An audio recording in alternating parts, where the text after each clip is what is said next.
Report پیش کرتے ہیں انٹرنیشنل پاکستان آرائی نیوز کے بیورو چیف وہاڑی مہر علادتہ سے۔ وزیر اعظم کی زرعی برآمدات بڑھانے کے حوالے سے لائحہ عمل تشکیل دینے کی ہدایت۔ وزیر اعظم شہباز شریف نے آئندہ 5 برس میں زرعی برآمدات بڑھانے کے حوالے سے جامع لائحہ عمل تشکیل دینے کی ہدایت کی ہے۔ وزیر اعظم محمد شہباز شریف کی زیر صدارت ملکی زرعی برآمدات میں اضافے اور زرعی شعبے کو بین الاقوامی تقاضوں سے ہم آہنگ کرنے کے حوالے سے تشکیل کردہ نجی شعبے کے ماہرین پر مبنی ورکنگ گروپ کا اجلاس ہوا۔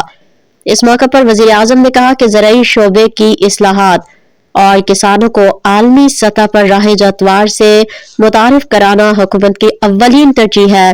وفاقی حکومت زرعی شعبے میں اپنے دائرہ کار میں اصلاحات کے ساتھ ساتھ صوبائی حکومتوں کے ساتھ مل کر زراعت کی ترقی کے لیے اقدامات کر رہی ہے۔ ان کا کہنا تھا کہ فی ایکڑ پیداوار میں اضافے کے لیے کسانوں کو معیاری بیج، مناسب قیمت پر بروقت کھاد اور بیماری کی روک تھام کے لیے ادویات کی فراہمی کے لیے اقدامات کیے جا رہے ہیں۔